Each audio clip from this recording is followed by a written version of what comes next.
Parentalité et adolescence. Parentalité et adolescence. Bonjour et bienvenue sur Parentalité et adolescence, le podcast qui vous donne des outils et des clés dont vous avez besoin grâce à des interviews d'experts sur divers sujets autour de l'adolescence. L'adolescence n'est pas obligée d'être synonyme de chaos, alors soyez joie, il y a des solutions. Avant de commencer, si vous n'êtes pas abonné à la chaîne YouTube, n'hésitez pas à le faire dès maintenant pour ne pas manquer les prochains épisodes. Pour cet été, je vous propose une capsule d'épisodes plus courts pour vous donner des astuces à appliquer dans votre quotidien. C'est Florence Bramy, docteure en psychologie de l'enfance et de l'adolescence et auteure du livre Le guide parental pour comprendre son ado, qui va répondre à mes questions. J'espère que cet épisode vous plaira et vous aidera surtout. Bonjour Florence. Bonjour Sarah. Alors pour commencer, pourrais-tu te présenter s'il te plaît ?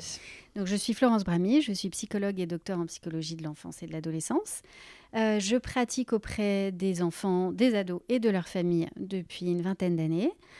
Je suis également conférencière et je suis l'auteur d'un livre qui s'intitule TikTok, sexualité et potes, le guide parental pour comprendre son ado. Super, merci beaucoup.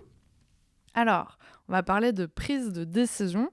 Pourquoi la prise de décision est compliquée à l'adolescence ?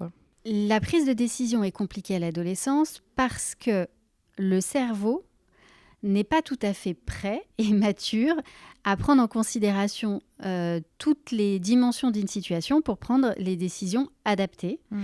Et j'entends par décision adaptée, pas bonne ou mauvaise décision en fonction d'un sens moral particulier, mais bonne ou mauvaise décision en fonction de ce qui est dangereux ou optimum pour eux à un moment précis. Voilà. Donc, c'est une petite blague que le cerveau nous fait en attendant d'être terminé, tout simplement, parce que le cerveau se termine, la construction du cerveau se termine vers 25 ans. Donc, ils ont largement le temps d'y arriver. Tout à fait. Alors justement, vu que le cerveau n'est pas encore apte à aider notre ado, comment le parent peut accompagner son ado à la prise de décision ? Alors, le parent, lui, il est là pour permettre à l'adolescent de voir toutes les choses que l'adolescent lui-même ne peut pas voir dans certaines situations.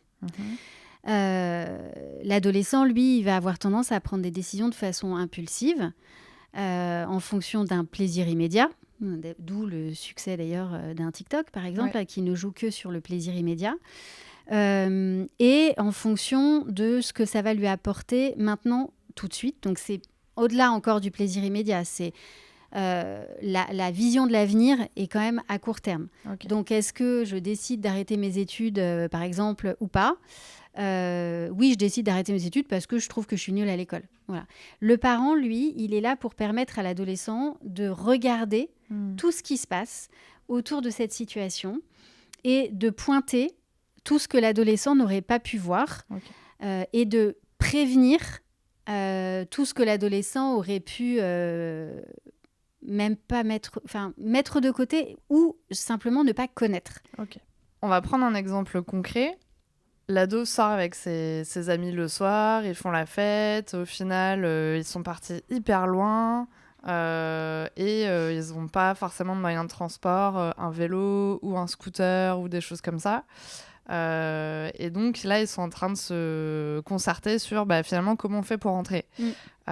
Et donc il y en a qui peuvent peut-être proposer de faire du stop, les autres de marcher ou de louer un Vélib ou je pense qu'à Paris il y a aussi des scooters électriques. Enfin voilà. Donc comment le parent va pouvoir aider l'ado à préparer en fait finalement cette situation ? En tant que parent, ce qui est important de toujours penser à faire, c'est de mettre l'adolescent en situation avant que les situations arrivent. Donc, encore une fois, on n'a pas de boule de cristal. Donc, on ne sait pas quelles sont les situations. Mais globalement, voilà, on a quand même des cas classiques t'es en soirée, tout le monde a trop bu, et en particulier celui qui a son permis. Tu n'as pas encore ton permis, comment tu rentres ? Voilà.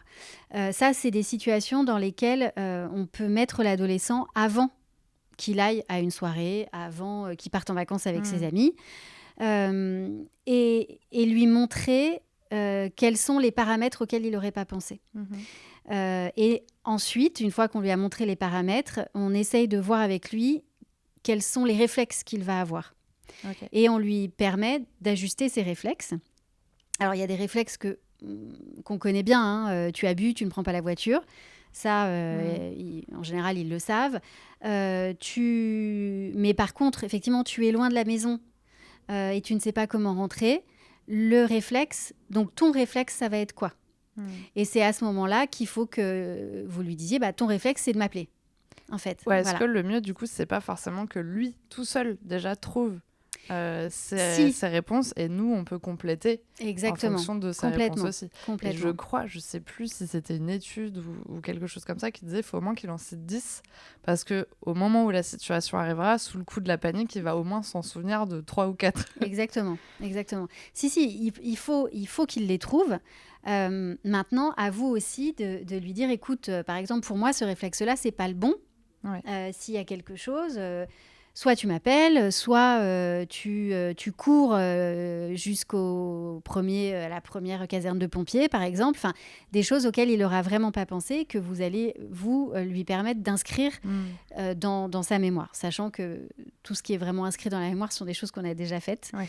Donc, vous ne serez jamais assuré de ce qu'il va faire, mais au moins, vous aurez balisé le terrain. Ok, super. Et pour finir, as-tu un message à transmettre aux parents qui nous écoutent aujourd'hui ? Le message, c'est que dans les prises de décision des ados, finalement, on a affaire à plein de types de décisions. Il y a les décisions face à des comportements à risque, on va dire ça comme ça, des situations à risque. Et puis, il y a des décisions qui sont plus lourdes, plus lourdes dans le sens de sur l'avenir. Encore, quoique c'est lourd sur l'avenir quand on prend des risques, mais sur les études, sur le choix de son orientation. Et au-delà de ça, même des plus petites choses, ça peut être d'accepter ou non le verre que nous propose un ami, de prendre ou non la cigarette qu'on nous tend. Exactement. Ça va être des plus petites actions du quotidien finalement qui vont arriver plus vite, quoi. Qui vont arriver plus vite, mais qui peuvent être lourdes de conséquences parce que la première cigarette n'est souvent pas la dernière. Donc, ce qui est important, c'est de pointer avec les adolescents justement les décisions qu'ils risquent d'avoir à prendre à un moment donné. Tu es en groupe, tu es avec des amis, on te propose de fumer un joint. Voilà, qu'est-ce que tu fais ? Et de le faire sans jugement. Alors, on n'est pas obligé de rentrer dans le copain-copain en lui disant « mais tu sais, moi, je l'ai fait à ton âge. » Mais on n'est pas non plus obligé de dire « attends, moi, je ne veux même pas parler de ça parce que ça ne doit pas arriver. » Non, ça peut arriver. Donc, le mieux qu'on puisse faire, c'est d'en parler. Et du coup, quand on parle de ces choses-là, on en arrive après à parler aussi des études. C'est-à-dire qu'un enfant qui vous dit « voilà, j'en peux plus de mes études », il va vous le dire. Il ne va pas juste chuter à l'école pour faire comprendre au monde entier qu'il en a marre. Donc, chaque décision est importante pour les adolescents et il faut qu'ils sentent que ces décisions-là sont importantes pour lui et pour nous. Merci beaucoup. De rien. Merci d'avoir regardé la vidéo jusqu'au bout, j'espère qu'elle vous a plu. Rendez-vous la semaine prochaine pour un nouvel épisode. À bientôt.